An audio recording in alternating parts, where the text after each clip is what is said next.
Disculpen la demora y el problemita que tuvimos con el ingeniero Sosa, no tiene problema y no puede conectarse, entonces voy a dar yo la clase que tenía que dar él.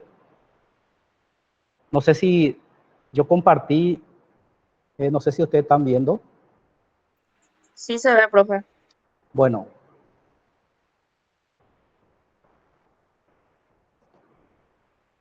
Bueno, antes que nada, voy a presentar vamos a ver los ejercicios que el profesor dejó. De todas formas, este ejercicio que yo voy a explicarle, también está grabado. O sea, hay un video de esos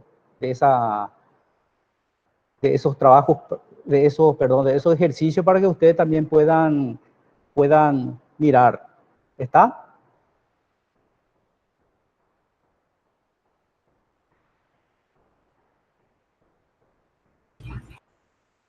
¿Ok? Sí, profe. Bueno, entonces aquí ustedes ven los ejercicios resueltos. Aquí tiene 1, 2, 3 ejercicios y las siguientes, el cuarto, quinto, sexto, séptimo, ustedes van a resolver. ¿Está? Entonces, pero con los mismos conceptos que les voy a indicar ahora.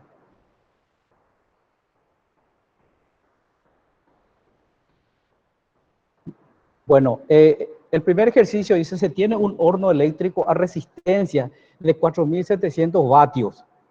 Se pide A, ¿qué tipo de carga es? Profe, ¿se puede Calcular. grabar la clase? Perdón. Sí, cierto, disculpen que por el lío me olvidé. Un rato. Ahí di la orden. Vamos a esperar un rato.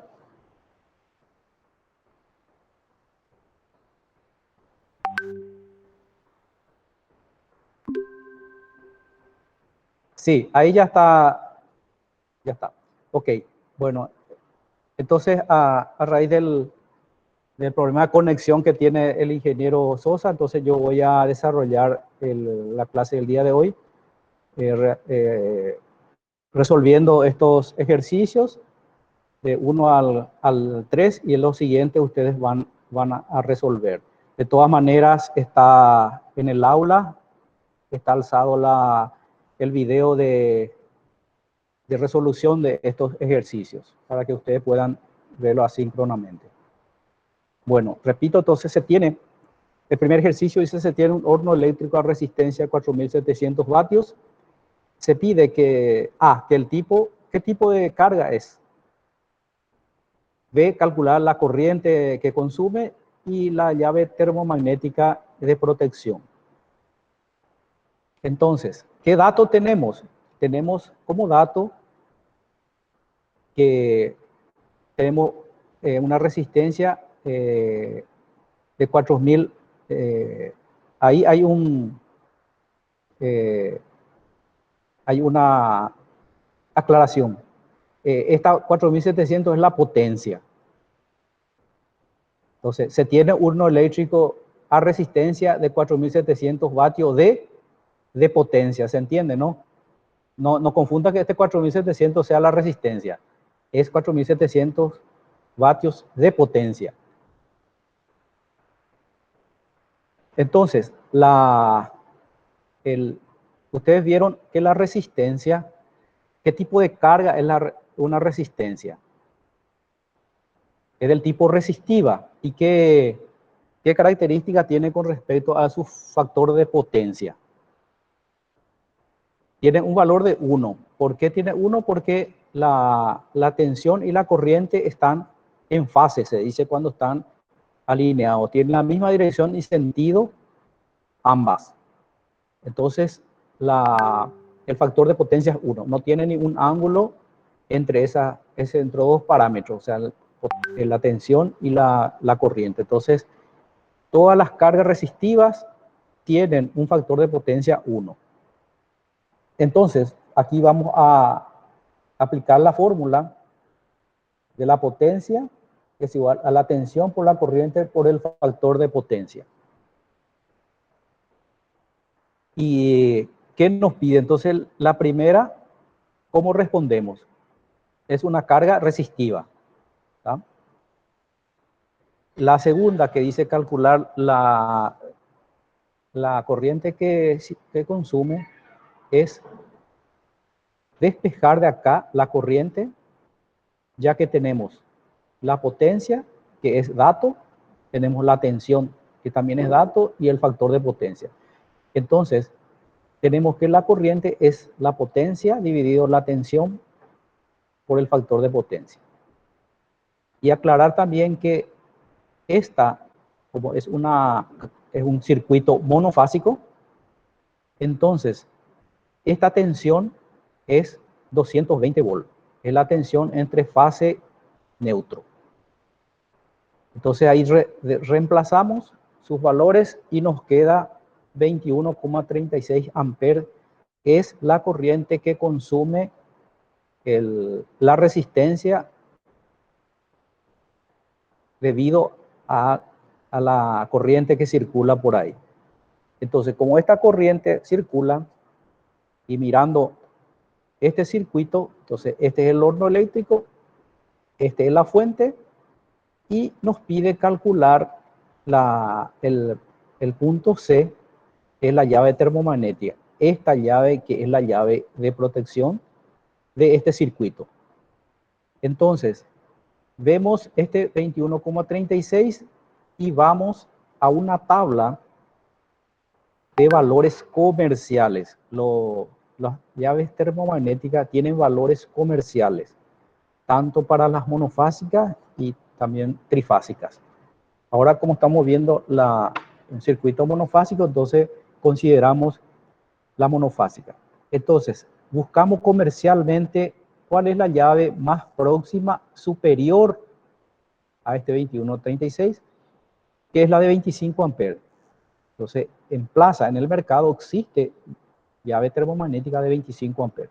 Entonces, esta es la que vamos a utilizar aquí en la llave. O sea, como llave termomagnética, una llave termomagnética de 1 por 25. Este 1 se pone adelante para indicar que es monofásica. Porque cuando es trifásica, que vamos a ver la unidad siguiente, es 3 por 25. Por acá es 1 por 25 amperes. Entonces, con esta llave 25 amperes, ¿qué es lo que se hace? Se protege el circuito debido a que la corriente máxima que circula este valor, y con 25 por cualquier circunstancia, cualquier sobrecorriente que ocurra, entonces esta llave lo va a proteger.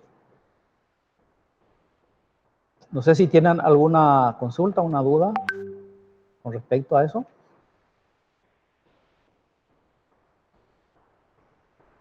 No, profe. Ok. Bueno. El segundo ejercicio dice se tiene una impedancia Z igual a 5 más I6 conectada a la red de tensión de la ANDE y nos da el valor de la tensión, que es de 220 con un ángulo de 60 grados. Entonces nos da la impedancia y está expresada en forma fasorial. 5 más I. Y nos da también la tensión. Entonces pide A, dibujar el circuito. B, calcular la corriente que circula por el circuito. C, dibujar el diagrama fasorial de tensión y corriente. Y luego calcular las potencias aparente, activa y reactiva. Entonces, una recomendación es siempre, acá, este ejercicio, acá se les pone a ustedes el circuito. Pero en el examen yo les puedo poner solamente puro texto. El puro texto esto. Y ustedes tienen que con esta lectura, imaginarse el circuito. ¿Está? Excepto que sean una cuestión un poco más compleja, entonces sí se le da el circuito. Pero generalmente se queda a cargo del alumno diagramar el circuito eléctrico. Bueno, entonces, acá tenemos nuevamente la fuente con la tensión. Esta es la corriente que circularía por esta carga cuya impedancia es 5 más J. Entonces, esta impedancia ya no es resistiva. Esta impedancia ya está incluida una parte resistiva y una parte reactiva.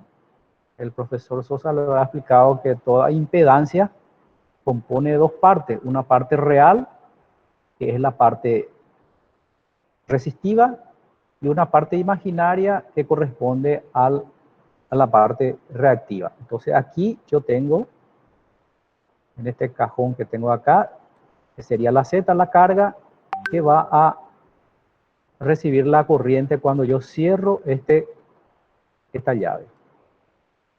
Entonces, el primer paso que se tiene que hacer es, porque aquí hay que trabajar todo en la misma condición.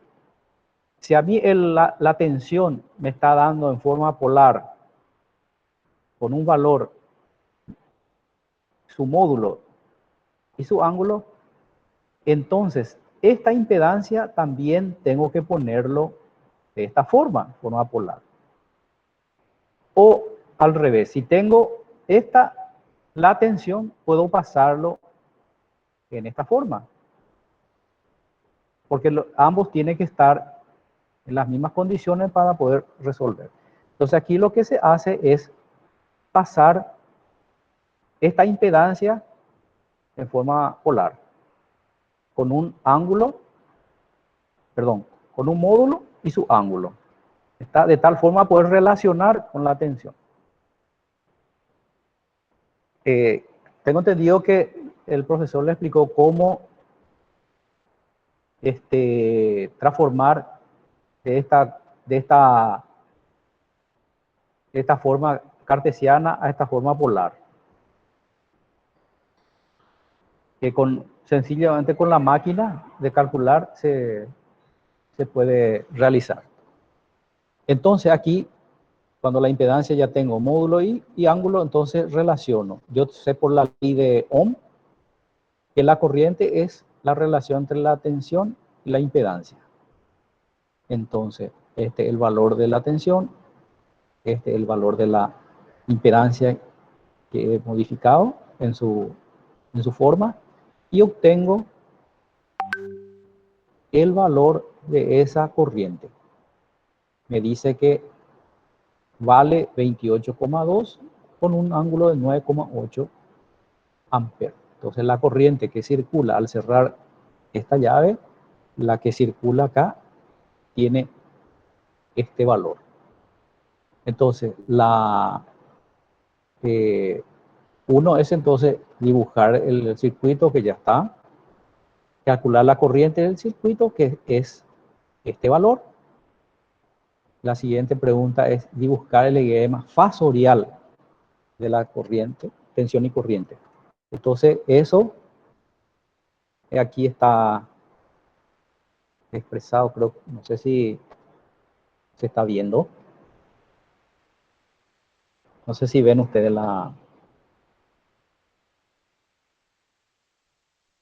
el fasorial. Siempre se pone con los ejes cartesianos para poder hacer el diagrama. Entonces, yo acá tengo que poner la tensión. Primero la tensión. Esta tensión, este vector tensión que yo tengo, que es 220 ángulo de 60. Entonces dibujo un ángulo de 60 con el valor de la tensión en módulo de 220. Calculé la corriente. Esa corriente dibujo acá y veo qué ángulo me da la corriente. Me dice que es 9,8. Entonces, gráficamente yo puedo tomar una escala y tomar este 220 y este 9,8 con este ángulo de 9,8 y este 28,2 que es el módulo. Sencillamente esa es la que les pide a ustedes dibujar, el diagrama fasorial. Entonces, esa sería la respuesta a la pregunta C, dibujar el diagrama fasorial de tensión y corriente. Por último, pide calcular las tres potencias. ¿Vieron ustedes el triángulo de potencia? Donde tenemos la potencia P es la activa, U es la reactiva y esa es la potencia aparente. Entonces vamos a las fórmulas. Entonces, la potencia aparente está definida como el producto de la tensión por la corriente, donde I está puesto acá con un símbolo, es el conjugado de I. Para obtener el conjugado se cambia el signo del ángulo, si este es polar, en el caso de polar. Entonces hago la potencia aparente es igual a la tensión primero, 220, ángulo de 60 por la corriente. Por la corriente, que es el módulo, y se hace por el conjugado, que es I sub 0. Entonces, como tengo 9,8, es menos 9,8. Multiplico ahí los módulos y efectúo los ángulos. En este caso, los ángulos se restan directamente. 60 menos 9,8 da 50,2. Y 6.204 es el producto de 220 por 28,2. Entonces, esto mismo yo puedo ponerlo en forma cartesiana, donde tengo la parte real y la parte imaginaria. La parte real siempre es la resistiva y esta es la parte reactiva. Entonces, de aquí, yo puedo sacar las otras dos potencias. ¿Ah? Esta que acá es la potencia activa, que está relacionado con la resistencia. Y esta es la potencia reactiva que está relacionado con los otros elementos reactivos, que pueden ser, en este caso, esto el que puede generar, puede ser inductivo o capacitivo o ambos. Entonces, este valor es la parte reactiva. Entonces, 1052 es la potencia reactiva. Entonces, esto yo puedo graficar y me da un triángulo que se llama de potencia, triángulo rectángulo. ¿Está? Y se expresan, la potencia se mide en vatios, 6.113,5 vatios. La potencia reactiva es en 1056 var, volt-ampere reactivo. Y la aparente es 6.204 volt-ampere. Esto también les puede dar en múltiplo de estas unidades. Puede ser kilowatt, puede ser kilovolt-ampere reactivo o kVA, kilovolt-ampere. Sería entonces, ese sería calcular la potencia aparente. ¿Está? ¿Tiene alguna duda? Profe, ¿puedes Señor, repetir, por favor? ¿de qué parte? P, ¿qué es P? ¿Qué es P, Q y S? Ok, bueno, hasta aquí en la corriente se entiende, ¿verdad? ¿Cómo calculamos la corriente? Ahora nos pide calcular la las potencias aparente, la potencia P se simboliza para la potencia activa, Q es la potencia reactiva y S es la potencia aparente. Entonces, la potencia aparente, esta es la fórmula de la potencia aparente. Que ustedes tienen que saber.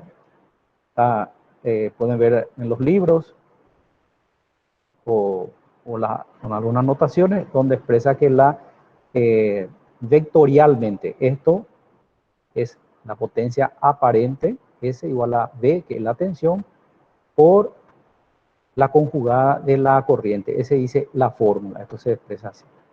Entonces, yo tengo que hacer el producto de la tensión por la corriente para poder obtener el valor de la potencia aparente. Entonces, multiplico la tensión que tengo como dato, que es 220 voltios, con un ángulo de 60 grados. Ese es el valor de la tensión. Y esto tengo que multiplicar por la conjugada de la corriente. Y la conjugada de la corriente es el mismo módulo, esta que hallamos la corriente, pero con signo cambiado. ¿Ah? Esa es la forma. Entonces, ¿yo qué hago? Multiplico en todo producto de fasores, se multiplican los módulos. 220 multiplico por 28,2 y me da 6.204. Y efectúo cuando tengo, y con los ángulos que hago, los ángulos sumo o resto. En este caso, como son de signos contrarios, se resta los valores de ángulo. Entonces 60 menos 9,8 me da 50,2. ¿Okay? Entonces tengo ya en su forma fasorial. ¿Qué hago esto? Convierto a la forma cartesiana. Que no sé si ustedes le explicaron cómo realizar con la calculadora. Es muy fácil de calcular esto. Los profesores Morel y Torres le va a dar con detalles cómo se calcula de forma polar a cartesiana. Eso no se preocupen. Sí, profe, ya idea, mostraron. ya mostraron, ok. Entonces, acá lo que estamos viendo son los conceptos y estos ejercicios son un poco para reforzar la teoría que damos, pero los auxiliares van a darle con mayor detalle. Bueno, entonces esta forma polar, yo paso a la forma cartesiana. Y tiene una parte real y una parte imaginaria. Entonces, la S me dice que es 6.113,5 menos I 1056. Esta parte real corresponde a la potencia activa. Entonces, de ahí yo saco la potencia activa es 6.113,5 vatios. Y esta parte, este módulo, es la Q, que es la potencia reactiva. Y este valor, el módulo, que es de la S, es la potencia aparente. Esto tiene que ustedes manejar bien. Se puede calcular separadamente. También eso van a ver que yo puedo calcular separadamente esta P sin utilizar este método. Puedo ir por otro camino que también se le va a explicar o tal vez ya le explicaron. Pero yo puedo hallar P, Q y S separadamente. Pero esta es la forma más sencilla de calcularlo, porque al hallar la aparente ya directamente acá yo puedo sacar las otras dos potencias, que son la activa y la reactiva. ¿Está? Profe, VA significa volt ampere, ¿no? Exactamente. ¿Y VAR. VAR? VAR reactivo. Ah, ya. Sí. Y si es un múltiplo, que también le va a tocar le van a dar valores. Esto podría ser kilowatt. Esto podría ser kilovolt-ampere reactivo y este sería kVA, kilovolt-ampere también. Vamos a hacer ejercicios también que tienen múltiplo de estas unidades. Profe, yo tengo una duda Sí. sobre el voltaje. Sí. ¿El ángulo tiene algo que ver con la frecuencia o no? No, nada que ver. Ah, ok. Ese ángulo es lo que la fuente de origen tiene. Es por una cuestión de fabricación, por una cuestión de procedimiento del sistema de la generación. Este viene en la generación, ese ángulo. No tiene nada que ver con la frecuencia. Nuestra frecuencia es 50 Hz, es fija, eso no cambia. Sí. ¿Está? Sí, profe, gracias. Cuando veamos en la siguiente unidad, que vamos a ver justamente el sistema trifásico, ahí van a entender bien eso, porque ahí las tres fases van a tener ángulos diferentes. ¿Está? Bueno, el ejercicio 3 dice, se tiene dos impedancias conectadas en paralelo a una fuente de tensión 220, otra vez nos muestra en forma polar, 220 volt con un ángulo de desfasaje de 50. Se pide calcular la corriente en cada impedancia, la corriente total, el diagrama fasorial de tensión y corriente, y calcular el factor de potencia del circuito. Entonces aquí nos está dando dos impedancias. Acá trabajamos ya con dos impedancias. Z1, 3 menos I5. Y la Z2 es 6 más I3 ohm. Bueno, así como vimos en el ejercicio anterior, siempre ustedes ven cuando nos da en forma polar la tensión y la impedancia, nos da en forma cartesiana, siempre hay que trabajar con el mismo sistema. Por eso que aquí, nuevamente, Z1 y Z2 se convirtieron a forma polar para poder relacionarse con la tensión. Entonces, al convertir a polar, tenemos 5,83 con un ángulo de menos 59,04. Y la impedancia 2 es 6,71 con un ángulo de 26,56. Entonces, nuevamente por la ley de Ohm, porque nos está pidiendo la corriente en cada impedancia. ¿Cuál es la corriente que pasa por esta impedancia? Entonces, la corriente que pasa por la impedancia 1 es la tensión dividido esa impedancia. Entonces, aquí ustedes ven el circuito. Este sería la fuente de tensión. Y aquí está una impedancia Z1 y aquí la impedancia Z2. Entonces, para el cálculo de ISO1, que es la corriente que pasa por esta rama, sería utilizando la ley de Ohm, sería la tensión V, que es la misma tensión de esta, está aplicada en estos puntos, en estos dos puntos. La misma tensión de la fuente.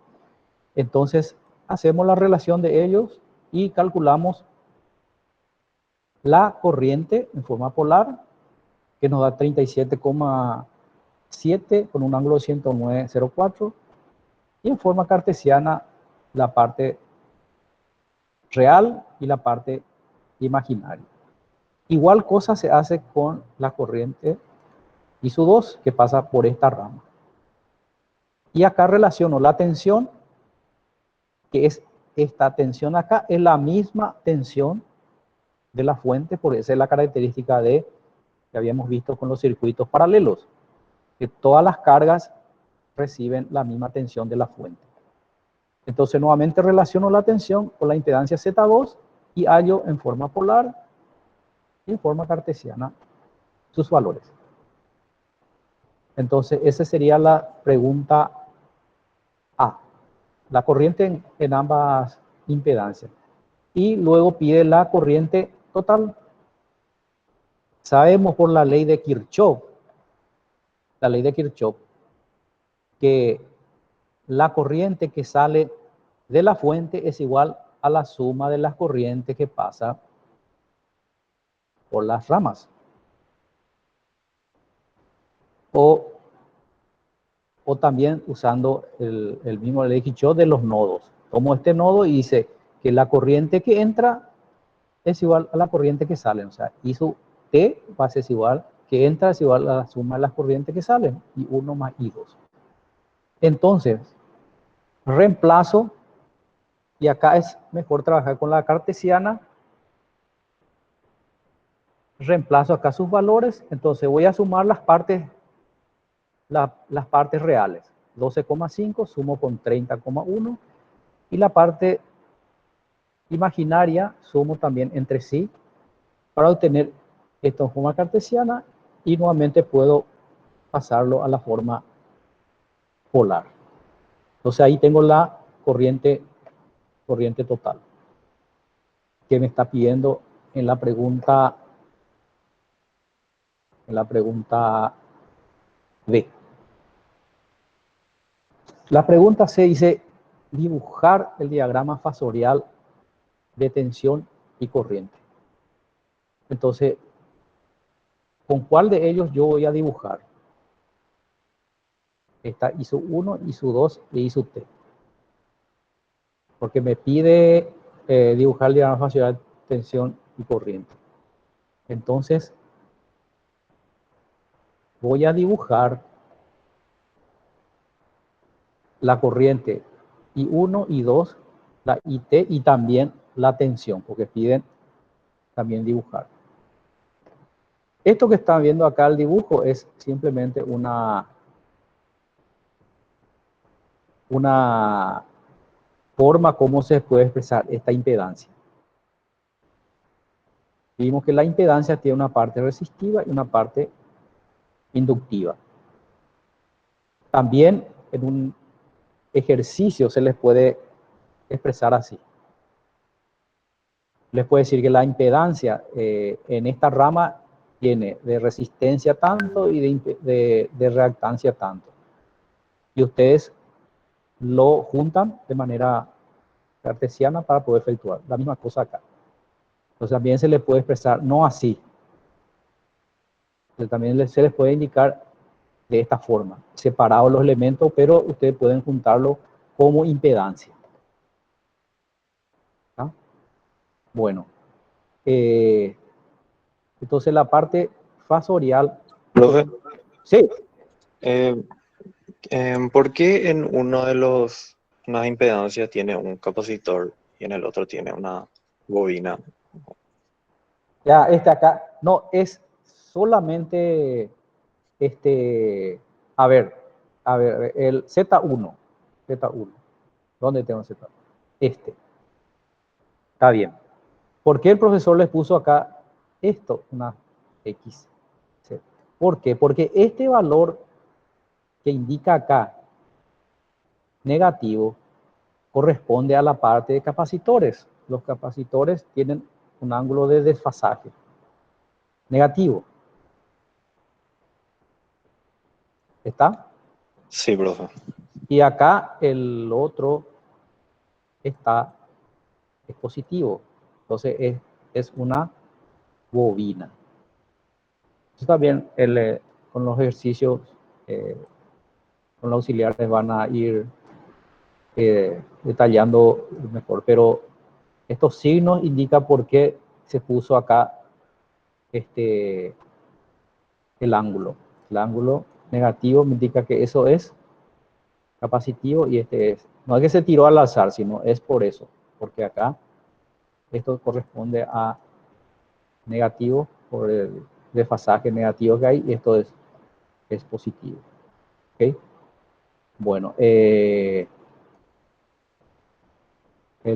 entonces aquí voy primero a dibujar el ISO 1 y tengo menos 12,5, perdón, este valor que es 37,7 ángulo 109. Entonces, I sub 1 tiene ese valor y esto es 109,09. 107,09. Dibujo. Siempre dibujo los ejes. Este sería el eje de la resistencia y este sería el eje de la parte real y este sería la parte imaginaria. ¿Está? Así se representa. Entonces aquí yo tengo un ángulo 107,909 y este sería el módulo que representa al I sub 1. El I sub 2 como valores tiene 32,8 y un ángulo de 23 grados. Entonces, I sub 2 es esto acá, 28, y el ángulo 23,4. Y así voy dibujando. La I total, vimos nosotros que la I total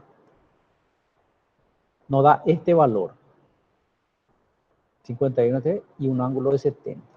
Entonces, si yo hago en escala, si este I sub 1 le doy un módulo en escala, sumo una escala, todo en escala, y luego trazo este I sub t con un ángulo que dice 70 grados y 51,72 de módulo.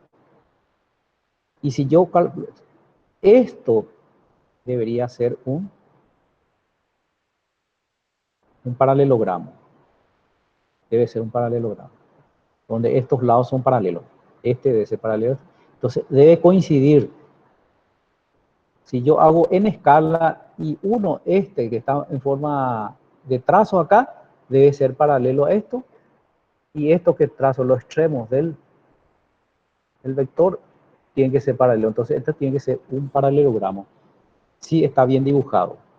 Eso indica que esta corriente total es la suma de las dos corrientes. Esa es una forma de comprobar usted que está bien los resultados.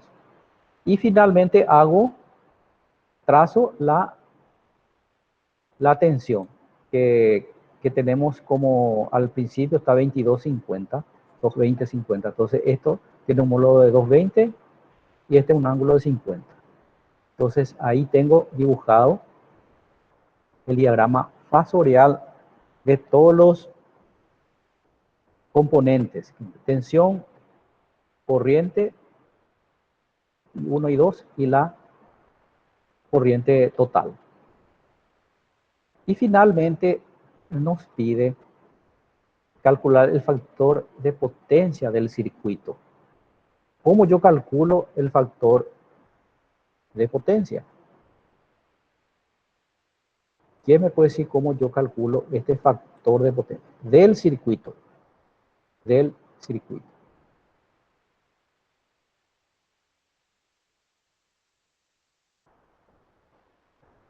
¿Qué es factor de potencia?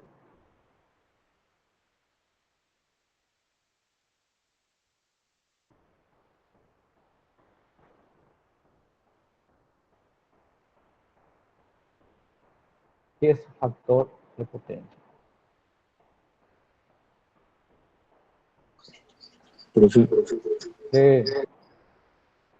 No es el ángulo que forma la corriente entre- con la tensión, el coseno del ángulo. Correcto. Pero como tú dices, el circuito, del circuito total, entonces, ¿entre qué tengo que relacionar? Entre esta corriente, perdón, entre esta tensión y cuál corriente. La total. Correcto. Tiene que ser esta tensión con la corriente total, porque en la pregunta me dice calcular el factor de potencia del circuito. Entonces yo tengo que trabajar con los valores totales. En este caso, la tensión que es fija y la corriente total. Entonces yo calculo, veo cuánto es este ángulo. ¿Cómo yo puedo calcular este ángulo? La I total, que tengo que 70, ¿ok? Menos este ángulo 50, que es la tensión, ¿no? Y esa diferencia está acá. Entonces, ese ángulo Gráficamente puedo calcular que sería 70,1, que es la corriente total, menos la tensión, que es 50. Entonces da 21, entonces ese es el ángulo. Pero a mí no me pide el ángulo, no está pidiendo el factor de potencia. Pero el factor de potencia, que es igual a coseno de este ángulo. Entonces yo calculo el coseno es 20,1 y da 0,93. Entonces este es finalmente el valor que nos está pidiendo, el factor de potencia. No sé si están entendiendo. Sí, profe. Ok. Y ven ustedes acá, si ustedes tienen eh, este eje de referencia, ¿ustedes qué tienen primero acá? Si yo avanzo para acá, ¿qué veo primero? La tensión. ¿Ok? Y después veo la corriente. No sé si, le voy a hacer una consulta, no sé si ustedes ya dieron eh, desfasaje entre tensión y corriente. Si se adelanta o se atrasa la corriente con respecto a la tensión, ¿qué tipo de carga es? Sí, ya dimos, profe. Creo. Sí, bueno, aquí tengo la tensión, ¿no? Y tengo la corriente acá. ¿Cómo yo puedo saber qué tipo de carga prevalece en el circuito? Si se adelanta era capacitiva, creo, profe. Correcto. Sí, es capacitiva. Entonces, si yo les pregunto así, dado el circuito, los resultados del circuito total, ¿qué tipo de, este factor de potencia que me da, qué tipo de carga prevalece o que está, es capacitivo? ¿Ok? Es importante tener en cuenta ese aspecto, ¿no? Porque después es útil para, mismo para estar resolviendo, porque por ejemplo, si le da para abajo, va a ser inductivo. Profe, no Entonces, necesariamente tiene que adelantar, o sea, se tiene que desfasar 90 grados, ¿verdad? no, 90 grados se desfasa, se considera cuando es ideal. ¿Vieron ustedes que el inductor, la carga inductiva, siempre la corriente se atrasa con respecto a la tensión? Pero idealmente, si yo conecto una bobina a una fuente, se considera 90 grados. Eso es si no está asociado a otra carga, que sería la reactiva o capacitiva. Entonces, si yo conecto solamente a la fuente una carga inductiva, ahí se considera 90, porque idealmente se considera que es 90 grados, está atrasado. Capacitor, conectamos un condensador, un capacitor, a una fuente, la corriente está adelantada 90 grados con la tensión. De ahí que cuando la impedancia tiene una parte real y una parte imaginaria, es porque está combinado la resistencia con elementos inductivos, que serían los capacitores o los inductores. Esa es la diferencia entre una carga reactiva, resistiva, inductiva, resistiva, eh, reactiva capacitiva o reactiva inductiva capacitiva. Eso. Entonces, ese tipo de cosas es importante que ustedes tengan bien claro. Acá siempre vamos a conectar impedancias que tengan combinados, pues, resistencia con inductor o capacitor o las tres juntas, ¿no? Entonces eso, pero para tener en cuenta teóricamente una bobina sola es considerada como una carga ideal de por el cual circula una corriente y genera un desfasaje de 90 grados, desfasaje atrasado y adelantado en el caso del capacitor. Bueno, estos son los 3 ejercicios que ahora desarrollamos. Como les dije, esto está en video también para que ustedes puedan cualquier duda que tengan, puedan escuchar y puedan aclarar o nos consultan cualquier duda que tengan al respecto. Y aquí están los otros ejercicios. Estos ya son propuestos para que ustedes puedan resolverlo. Que están, son similares a los 3 que resolvimos. 4, 5, 6 y 7. Estos ejercicios. Solamente el profesor Sosa le va a indicar al respecto de cuándo tienen que entregar, cuál es el límite de entrega. Esto no sé si está en el aula. Entonces, o si no, le consultan ustedes si cuándo sería la entrega de ese trabajo práctico. No sé si tienen alguna otra consulta. Podemos dejar acá la clase.